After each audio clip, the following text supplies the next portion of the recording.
జానకి, శ్రీను, రామలక్ష్మి వీళ్ళంతా కూడా రఘురాం దగ్గరికి వస్తారు.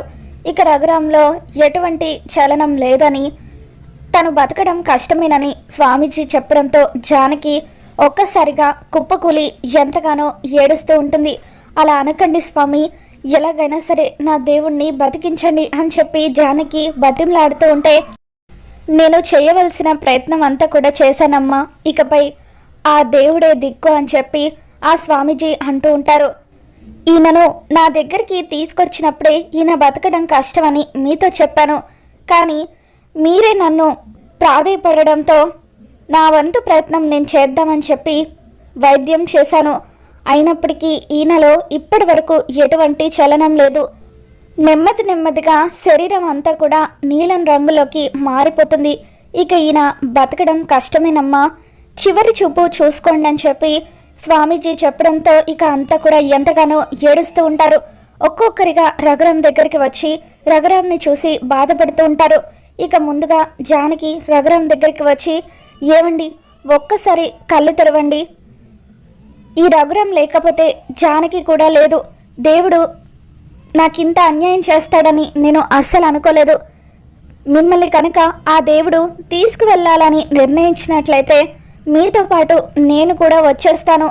మీరు లేని ఈ లోకంలో నేను ఒక్క నిమిషం కూడా బతకను అని చెప్పి ఇక అలా జానకి ఎంతగానో ఏడుస్తూ ఉంటుంది. ఇక అప్పుడు రామ జానకిని పట్టుకొని ఏడుస్తూ, అమ్మ నువ్వే అలా మాట్లాడితే నా పరిస్థితి ఏమవుతుందో ఆలోచించు. మీరిద్దరూ లేనప్పుడు నేను మాత్రం ఎలా ఈ లోకంలో ఉండగలను? మీతో పాటు నేను కూడా వచ్చేస్తాను. నాన్న ఒక్కసారి కళ్ళు తెరువు నాన్న ప్లీజ్. రామ రామ అంటూ చిన్నప్పటి నుండి నన్ను కాలు కింద పెట్టనివ్వకుండా నాకు ఏం కావాలన్నా కూడా దగ్గరుండి చూసుకున్నారు. ఇప్పుడు నేను తప్పుడు అడుగు వేస్తే నన్ను ఎవరు మందలిస్తారు నాన్న? నాకు మంచి మార్గాన్ని ఎవరు నిర్దేశిస్తారు అని చెప్పి ఇక అలా రామ రఘురాం మీద పడి ఏడుస్తూ ఉంటుంది. ఇక శ్రీను కూడా రఘురాం దగ్గరికి వచ్చి రఘురాం చెయ్యి పట్టుకుని, మామయ్య చిన్నప్పటి నుండి నువ్వు నాకు తండ్రిలాగా భుజాలపై ఎత్తుకొని ఆడించావు. నాకు ఏ కష్టం వచ్చినా కూడా నువ్వే ముందుండి అన్నీ కూడా చూసుకున్నావు. మరి అటువంటిది నీ కొడుకునైనా నన్ను మధ్యలోనే వదిలేసి ఎలా వెళ్ళిపోతావు మామయ్య అని చెప్పి శ్రీను ఏడుస్తూ ఉంటాడు. ఇక రఘురాం తల్లి, ఒరే రఘు, నిన్ను ఈ పరిస్థితుల్లో చూడ్డానిక నేను ఇంకా బతికుంది.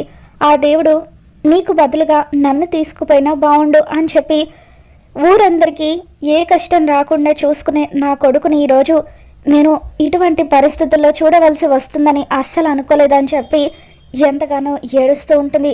ఇక పద్మ కూడా రఘురాం పరిస్థితి చూసి ఎంతగానో తల్లడిల్లిపోతూ ఉంటుంది. అన్నయ్య, చిన్నప్పటి నుండి తండ్రి ప్రేమ ఎలా ఉంటుందో కూడా మాకు తెలీదు.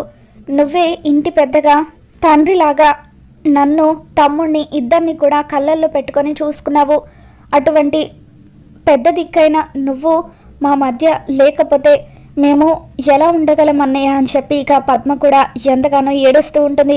ఇక అలా అందరూ కూడా బాధపడిపోతూ ఉండగా ఇంతలో ఆద్య పుట్టమన్ను తీసుకొని పరిగెత్తుకుంటూ రఘురాం దగ్గరికి వస్తూ ఉంటుంది. ఇక అందరూ కూడా ఈయన కోసం ప్రార్థనలు చేయడం తప్ప మరొక మార్గం లేదు, ఈయన బతకరు అని చెప్పి స్వామీజీ చెప్పడంతో అందరూ కూడా దేవుణ్ణి వేడుకుంటూ ఉంటారు. ఊరి పెద్దగా రఘురాం గారు ఎంతో మందికి న్యాయం చేశారు, ఎన్నో దాన ధర్మాలు చేశారు. అటువంటి రఘురాం గారికి ఈ పరిస్థితి రావడం ఏంటి దేవుడా అని చెప్పి ఇక దేవుణ్ణి అందరూ కూడా వేడుకుంటూ ఉంటారు. క్రైస్తవులు చర్చిలో ప్రార్థనలు చేస్తూ ఉంటే ముస్లింలు మసీదులో ప్రార్థనలు చేస్తూ ఉంటారు. ఇక అలా అందరూ కూడా రఘురాం కోలుకోవాలని, బతకాలని చెప్పి కోరుకుంటూ ఉంటారు. ఇక చారు మాత్రం అందరూ అలా ఏడుస్తున్నప్పటికీ తను మాత్రం ఏమీ పట్టనట్టుగా, వీళ్ళందరూ ఎంతసేపు ఇంకా ఇలా ఏడుస్తారో, బాగా ఆకలిగా ఉంది అని చెప్పి త్వరగా చేయాల్సిన కార్యక్రమాలు చేసేస్తే బాగుండు అని చెప్పి అనుకుంటూ ఉంటుంది. ఇక ఇంతలో ఆద్య పుట్టమన్ను తీసుకువచ్చి పరిగెత్తుకుంటూ స్వామీజీ చేతికి ఇస్తుంది. పరిస్థితి చేయి దాటిపోయిందమ్మా, ఇప్పుడు ఈ పుట్టమన్ను తాగించినా కూడా ఆయన కోలుకుంటారన్న నమ్మకం లేదు అని చెప్పి స్వామీజీ అంటూ ఉంటే ఇకప్పుడు ఆద్య, దయచేసి అలా అనకండి స్వామీజీ, చివరి ప్రయత్నంగా ఈ ఒక్క ప్రయత్నం చేద్దాం అని అంటూ ఉంటే, సరే అమ్మా, నీ కోరిక ఎందుకు కాదనాలి, మన అందరి సంకల్పంతో ఆయన తిరిగి కోలుకుంటే మనకి అంతకంటే కావాల్సింది ఏముందని చెప్పి తులసి నీళ్ళల్లో పుట్టమన్ను కలిపి రఘురాం చేత తాకిస్తారు. ఇక కొద్దిసేపటి వరకు రఘురాంలో ఎటువంటి చలనం ఉండదు. ఇక దాంతో చారు, మీరు అన్ని పసర మందులు ఆయన చేత తాగిస్తేనే ఆయన బతకలేదు, అటువంటిది ఈ పుట్టమన్నుతో ఆయన తిరిగి బతుకుతారని మీరు ఎలా అనుకుంటున్నారు అని చెప్పి అంటూ ఉంటే, ఇక అప్పుడు పద్మ, వస్తే చారు నువ్వు నోరు ముయ్యి అని చెప్పి చారు నోరు మోయిస్తూ ఉంటుంది. ఇక కొద్దిసేపటికి రఘురాం కళ్ళు తెరుస్తాడు. ఇక దాంతో అందరూ కూడా చాలా సంతోషపడిపోతూ ఉంటారు. స్వామీజీ దేవుడికి దండం పెట్టుకుంటూ, నిజంగా ఆయనకిది పునర్జన్మ లాంటిది, ఈ అమ్మాయి తన ప్రాణాలకు తెగించి నాగదేవత స్పర్శతో ఉన్న పుట్టమన్నుని తీసుకుని వచ్చింది, ఈరోజు ఈయన తిరిగి బతికారంటే అది ఈ అమ్మాయి వల్లే అని చెప్పి స్వామీజీ ఆద్య గురించి ఎంతో గొప్పగా చెప్పడంతో, ఇక జానకి, నీ కాళ్ళ మీద పడదామంటే నువ్వు నాకంటే చిన్నదానివి అయిపోయావు, ఈరోజు నా పసుపు కుంకాలను కాపాడావు అని చెప్పి ఇక అలా ఆద్య రెండు చేతులు పట్టుకొని దండం పెడుతూ ఉంటుంది. శ్రీను కూడా ఆద్యకి దండం పెడుతూ, నిజంగా ఆద్య, నీకు ఎలా కృతజ్ఞతలు తెలపాలో కూడా అర్థం కావడం లేదు, నీ రుణం ఎలా తీర్చుకోవాలో కూడా తెలియడం లేదు అని చెప్పి అంటూ ఉంటే, ఏంటి శ్రీను, నేనేదో గొప్ప పని చేసినట్టుగా మీరందరూ అలా మాట్లాడుతున్నారు, పెద్దనాన్న నా కోసమే కదా తన ప్రాణాలకు తెగించి ఈ పరిస్థితికి వచ్చారు, నా తండ్రి స్థానంలో ఉన్న పెద్దనాన్న కోసం నేను ఈ మాత్రం చేయడంలో తప్పులేదు, పెద్దనాన్న బతకడం కోసం నా ప్రాణాలైనా ఇచ్చుండేదాన్ని అని చెప్పి ఆద్య అంటూ ఉంటుంది.